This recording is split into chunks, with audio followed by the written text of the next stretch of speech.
Bomb ഒരുക്കുകയാണ്. മാരകശേഷിയുള്ള സ്ഫോടനത്തിനുള്ള വസ്തുക്കൾ ഈ പേജറിൽ ഒരുക്കുകയാണ്. അങ്ങനെയാണ് ഒരു ദിവസം പെട്ടെന്ന് അനേകം ആളുകൾക്ക് പേജർ സ്ഫോടനത്തിൽ പരിക്കും, പലരും മരണപ്പെടുന്ന അവസ്ഥയും ഉണ്ടായത്. പിന്നെ നാം കേട്ടു അത് വാക്കി ടോക്കിയിലേക്ക് മാറിയെന്ന്. അതിനുശേഷം നേരിട്ട് ആക്രമണം, ബോംബാക്രമണം. എത്രമാത്രം ഭീകരമായ ആക്രമണമാണ് നടക്കുന്നത്. വലിയ കെട്ടിടം, ആ കെട്ടിടത്തിൻ്റെ അടിയിൽ അണ്ടർഗ്രൗണ്ട് സജ്ജീകരണമൊരുക്കി അവിടെ ആക്രമണത്തെ ഭയന്ന് താമസിക്കുന്നവർക്ക്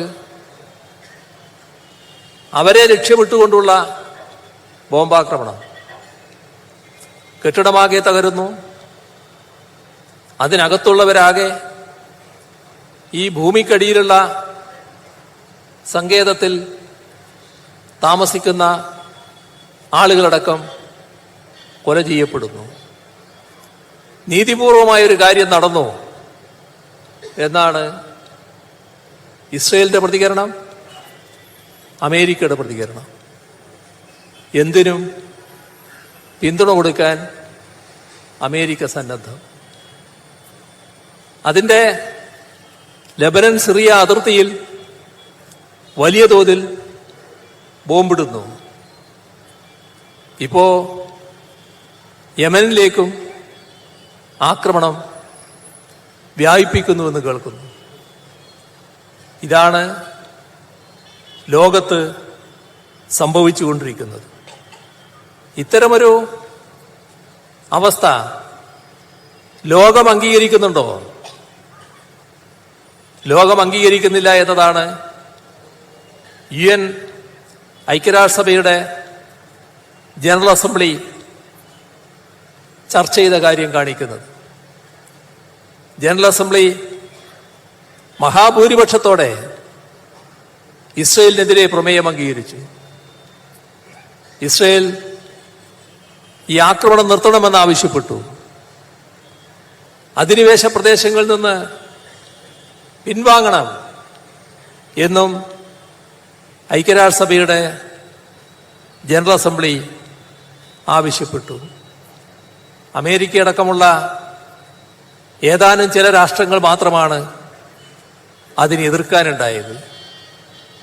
പക്ഷേ നമ്മെ വേദനിപ്പിക്കുന്ന കാര്യം, നമ്മുടെ രാജ്യം ആ പ്രമേയത്തിൻ്റെ വോട്ടെടുപ്പിൽ നിന്ന് മാറി നിന്നു, അതിൽ പങ്കെടുക്കാതിരുന്നു. എന്താണത് കാണിക്കുന്നത്? പരമ്പരാഗതമായ നമ്മുടെ നയം, ഇന്ത്യയുടെ നയം, ലോകം ഇന്ത്യയെ ഏറ്റവും കൂടുതൽ അംഗീകരിക്കുന്നതിനിടയാക്കിയ ആ നയം ഉപേക്ഷിച്ചിരിക്കുന്നു. ആർക്കു വേണ്ടി? നേരത്തെ ഞങ്ങൾ ഇസ്രയേലിന്റെ കൂടെയാണ് എന്ന് പറയാൻ ഇന്ത്യൻ പ്രധാനമന്ത്രി തയ്യാറായി. ഇപ്പോ അതേ നിലപാട് ലോകമാകെ, നിങ്ങൾ പിൻവാങ്ങൂ, ആക്രമണം നിർത്തൂ, അധിനിവേശ പ്രദേശങ്ങളിൽ നിന്ന് പുറത്തു കടക്കൂ എന്നാവശ്യപ്പെടുമ്പോൾ അതിൻ്റെ കൂടെ നിൽക്കാൻ നമ്മുടേതുപോലൊരു രാജ്യത്തിന് സാധിക്കുന്നില്ല. സിയോണിസ്റ്റുകളുടെ കൂടെ ചേർന്ന് നിൽക്കുന്നു. സിയോണിസ്റ്റുകളുടെ കൂടെ ചേർന്ന് നിൽക്കാൻ നമ്മുടെ രാജ്യത്തെ RSSന് മടിയില്ല. RSS നേതൃത്വം അംഗീകരിച്ചിട്ടുള്ള BJPക്കും മടിയില്ല. അതുകൊണ്ടാണ് നമ്മുടെ രാജ്യത്തെ പ്രതിനിധീകരിക്കുന്ന ഇന്നത്തെ കേന്ദ്രഭരണം രാജ്യത്തിന്റെ പൊതുവായ നിലപാടിനെതിരായി ഇതേവരെ നാം തുറന്നു വന്ന നിലപാടിൽ നിന്ന് വ്യത്യസ്തമായ ഒരു നില സ്വീകരിച്ചത് എന്നത് നാം കാണേണ്ടതായിട്ടുണ്ട്.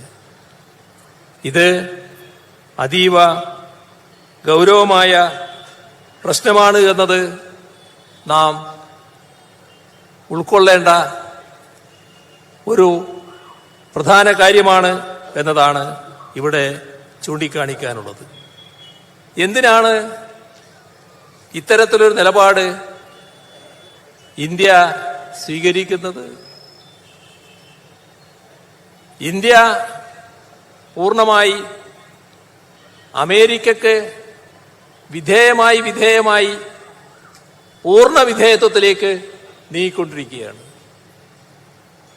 അമേരിക്കയെ പ്രീണിപ്പിക്കുന്നതിന് വേണ്ടിയുള്ള നിലപാടുകൾ എന്തും സ്വീകരിക്കാൻ ഇപ്പോ തയ്യാറാകുന്നു എന്നതാണ് നാം കാണേണ്ടത്. അതിൻ്റെ ഭാഗമായി ഇത്തരത്തിൽ നമ്മുടെ പഴയ നയം തന്നെ മാറ്റുകയാണ്. ഇത് ഈ കാര്യത്തിൽ മാത്രമല്ല, അമേരിക്കയുള്ള വിധേയത്വം എങ്ങനെയെല്ലാം കൂടിക്കൂടി വരുന്നു എന്നതാണ് അടുത്ത കാലത്തുണ്ടായ ഒരു പ്രത്യേക സംഭവം കാണിക്കുന്നത്. അത് നമ്മുടെ രാജ്യത്തെ യഥാർത്ഥത്തിൽ ഒരു പരിഹാസപാത്രമാക്കുകയാണ് ചെയ്തത്. നമ്മുടെ ഇന്ത്യൻ പ്രധാനമന്ത്രി റഷ്യ സന്ദർശിക്കുന്നു. റഷ്യയുടെ പരമോന്നത സിവിലിയൻ ബഹുമതി ഇന്ത്യൻ പ്രധാനമന്ത്രിക്ക് സമ്മാനിക്കുന്നു. റഷ്യയുടെ പരമോന്നത ബഹുമതി പുടിൻ സമ്മാനിക്കുന്നു. പുടിനെ നമ്മുടെ പ്രധാനമന്ത്രി കെട്ടിപ്പിടിക്കുന്നു. ഇത്രയും നടന്നത് ഒരു പ്രത്യേക ഘട്ടത്തിലായിപ്പോയി. ആ ഘട്ടം നാറ്റോവിന്റെ 75ാം വാർഷികം വാഷിംഗ്ടണിൽ വെച്ച് അവർ വലിയ തോതിൽ ആഘോഷിക്കുകയായിരുന്നു.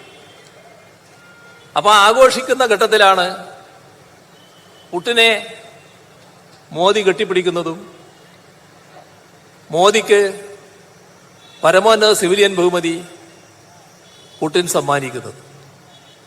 അത്